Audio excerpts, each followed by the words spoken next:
Assalamualaikum Football United, ringan amatiran ala gua. Ngopi dulu sebentar, bismillah. Ya, kali ini gua ingin membahas tentang informasi seperti biasa dari channelnya Fabrizio Romano yang membahas ada 3 rumor terkait dengan 3 pemain yang dihubungkan dengan Manchester United. Seperti biasa akan gua artikan ya, gue rangkum dan nanti akan gue kasih opini. Langsung aja, 3 rumor tentang 3 pemain.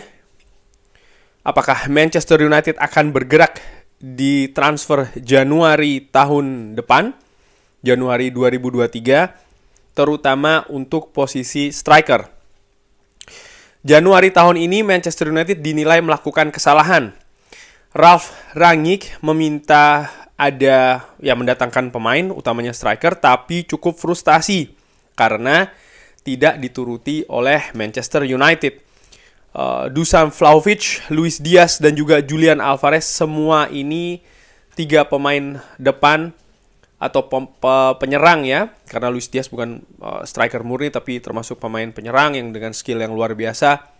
Ini ada di daftar Ralf Rangnick, tapi tidak ada proses mendekati dari klub karena Manchester United menunggu musim panas, bursa musim panas. Kenapa?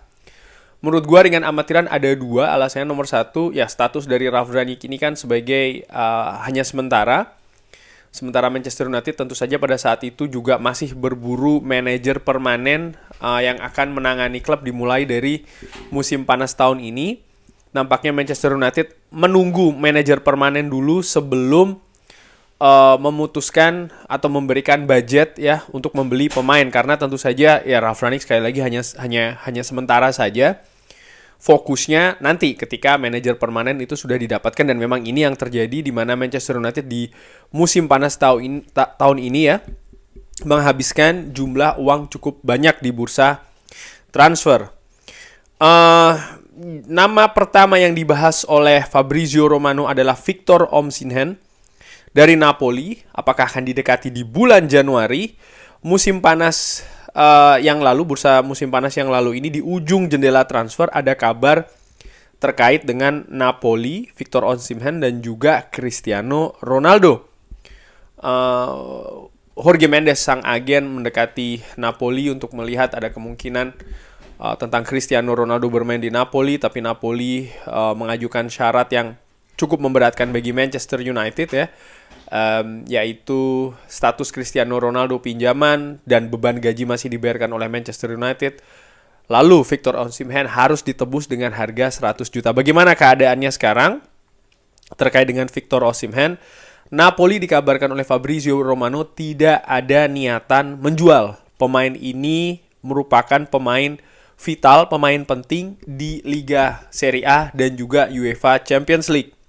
Selain itu, harga yang dipatok oleh Napoli untuk Victor Osimhen ini dikabarkan sangat mahal, bukan 60-70 tapi lebih dari 100 juta. Nah, oleh karena itu nampaknya ini mustahil ya Victor Osimhen. Nama kedua yaitu adalah Memphis Depay. Ini bisa jadi pilihan buat yang mengikuti channel Football United ini. Dengan beberapa pertimbangan ringan amatiran ala gue bahkan merekomendasi pemain ini sebagai backup dari Cristiano Ronaldo. Beda pendapat tidak apa-apa, tapi gue sudah pernah bikin kontennya, bisa dicari ya. Itu gue membahas tentang siapa kira-kira yang bisa mengganti Cristiano Ronaldo dengan beberapa aspek, beberapa poin yang gue sebutkan di sana. Tapi situasi kontrak dari Memphis Depay ini akan habis musim panas tahun depan, bahkan Januari sudah bisa free ya, karena ada beberapa syarat atau ya keinginan yang ditujukan oleh Memphis Depay. Bahkan ini sudah diungkapkan di musim panas tahun lalu, musim panas yang lalu, bukan tahun lalu ya, musim panas yang lalu bahkan hampir ke Juventus walaupun akhirnya batal. Sang pemain bahkan akhirnya menyatakan kalau ingin stay di Barcelona, ingin fight untuk posisi pemain depan, yang menurut gue sampai jauh ini ringan amatiran ala gue ya, dia bukan pilihan utama nampaknya di Barcelona. Masih beberapa kali juga di rotasi oleh Xavi. Apakah statusnya akan sama di bulan Januari nanti setelah Piala Dunia? Nah, ini bisa saja berubah segalanya ya. Nama Memphis Depay sendiri juga sempat dipertimbangkan di musim panas ini oleh Manchester United, tapi sampai dengan saat ini belum ada langkah lanjutan. Ini menarik kalau Manchester United pun juga aware ya. Dia juga tahu, mengamati, memantau Memphis Depay. Menurut gue masuk akal. Erik ten Hag dengan relasinya di Belanda tentu saja lebih mudah ya untuk mendekati atau mendapatkan data-data informasi dari pemain yang pernah bermain di Eredivisie, apalagi pemain Belanda, sehingga Memphis Depay menjadi salah satu nama yang ada atau dipertimbangkan oleh Manchester United. Dan nama terakhir adalah Cody Gakpo. 100% konsentrasi dari Cody Gakpo ini ada di tim nasional dan juga PSV, hampir ke Leeds. Ada pendekatan dari Manchester United di bursa musim panas ya, karena selain agennya ini juga sama dengan agen Erik ten Hag, dan hubungan antara Manchester United dengan pihak agen dari Cody Gakpo ini sangat baik. Cody Gakpo sendiri juga sempat dijadikan alternatif bagi Anthony, walau sudah ada kesepakatan secara pribadi ya, namun tawaran resmi tidak pernah datang ke PSV. Tapi Manchester United tahu kalau Cody Gakpo ini tetap bisa dijadikan pilihan untuk lini depan. Nah, kabarnya seperti itu dari Fabrizio Romano. Tanggapan gue atau opini gue bagaimana dari 3 nama tersebut? Langsung aja dari Victor Osimhen. Gue pikir tidak mungkin, bukan tidak mungkin sih, berat karena dalam sepak bola tidak ada yang tidak mungkin. Gue mungkin katakan berat. Kenapa? Ya syarat dari Napoli cukup mahal, Napoli juga tidak ada rencana menjual, merupakan bagian penting dari klub, sehingga menurut gue ya kemungkinannya juga sangat kecil. Dan gue juga meragukan Erik ten Hag tahu banyak tentang pemain ini, tahu tentang bagaimana memaksimalkan di skema atau sistem yang ingin dibangun oleh Erik ten Hag. Ini tentu saja kombinasi dari poin-poin tersebut yang akhirnya kesimpulan gue nampaknya berat, karena mungkin harga 100 juta tapi Erik ten Hag sendiri juga tidak 100% tahu ya kan. Ini juga ya memberatkan. Bagaimana tentang Memphis Depay? Memphis Depay secara pribadi dia pernah mengungkapkan kalau dia ini menilai dulu ketika dia gagal di Manchester United, dia tahu kenapa gagal, dan bahkan dia seperti masih menyimpan ambisi atau bahkan obsesi ingin sukses kembali dengan Manchester United. Ini bisa saja terjadi pada saat itu dia menggunakan nomor punggung 7. Apakah kalau ke Manchester United nomor punggung 7 lagi? Ini juga tanda tanya ya. Seperti yang gue katakan, pemain Belanda, pemain tim nasional Belanda, Erik ten Hag tentunya akan lebih mudah untuk memperoleh datanya, memperoleh informasinya, berkomunikasi, melakukan pendekatan. Ini juga mungkin ada privilege atau keuntungan karena ya sama-sama orang Belanda itu tadi, yang tentu saja menurut gue bukan jadi faktor satu-satunya, tapi merupakan salah satu faktor yang sangat mungkin dipertimbangkan. Pemain ini pun juga lebih matang ya, bisa bermain di beberapa posisi. Ya kondisinya pun juga cukup menarik, di mana pemain dengan kaliber Memphis Depay ada kemungkinan bisa diambil secara gratis. Tentu saja bagi manajemen ini merupakan salah satu faktor positif, tapi menurut gue kembali lagi ini tentang Erik ten Hag. Bagaimana Erik ten Hag melihat sang pemain di dalam sistemnya. Kalau memang ada, ya kenapa tidak, tapi kalau tidak ada ya jangan dipaksakan, kurang lebih demikian. Nama terakhir adalah Cody Gakpo. Nama ini juga gue rekomendasikan ya di channel gue. Bukan striker murni, tapi gue selalu tekankan, menurut gue ringan amatiran, pemain ini bisa dimodifikasi menjadi penyerang ya.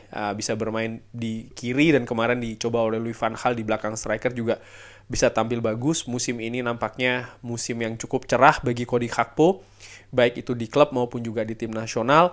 Gue prediksi bahkan bukan tidak mungkin nanti di Qatar Cody Gakpo akan semakin bersinar bersama dengan tim nasional Belanda. Cuman kalau seandainya Cody Gakpo semakin bersinar bersama tim nasional Belanda, selesai Piala Dunia nanti di bulan Januari ataupun mungkin musim panas tahun depan, harganya ini menurut gua akan tinggi. Kemarin dikabarkan harganya sekitar 35-45 juta, bahkan PSV juga dikabarkan 45 juta. Ini merupakan batas bawah. Kalau seandainya dia tampil gemilang nanti di Piala Dunia, lebih banyak lagi klub yang mengincar, bukan tidak mungkin harganya akan semakin melambung. Dan ini tentu saja harus menjadi dan akan menjadi pertimbangan dari Manchester United untuk merekrut Cody Gakpo. Tapi tentu saja Cody Gakpo ini secara pemain, secara individu, baik itu secara teknis maupun non teknis, menurut gue sangat baik. Secara teknis, dribbling, finishing, pengambilan keputusan, postur tubuh juga menurut gue sangat baik. Dari faktor non teknis, karakternya, sekarang dia merupakan kapten dari PSV. Tentu saja ini merupakan dengan usia yang masih 23 tahun, ini sesuatu yang luar biasa ya, menjadi kapten di klub PSV Eindhoven, yang sekarang pun juga memberikan persaingan yang cukup ketat bagi Ajax Amsterdam di papan atas Eredivisie. Jadi menurut gua ya Cody Gakpo ini hampir komplit dalam tanda kutip, masih muda, masih sangat bertalenta, bisa lebih sangat berkembang lagi di kedepannya. Sehingga lagi-lagi gue tekankan secara individu pemain ini sangat bagus. Cuman dari sisi harga, ya Manchester United juga menegaskan budgetnya tidak akan sebesar musim panas tahun ini ya, untuk Januari apalagi musim panas tahun depan. Sehingga ya ini menurut gue sih bisa jadi ganjalan kalau klub ingin mendatangkan Cody Gakpo, walaupun dalam sepak bola tidak ada yang tidak mungkin. Kurang lebih demikian kabar dari Fabrizio Romano terkait dengan 3 rumor terkait dengan 3 pemain yang dikaitkan dengan Manchester United. Bagaimana tanggapan Sobat Football United? Terima kasih sudah menyaksikan. Jangan lupa like, sholat, dan juga subscribe. Wassalamualaikum warahmatullahi wabarakatuh.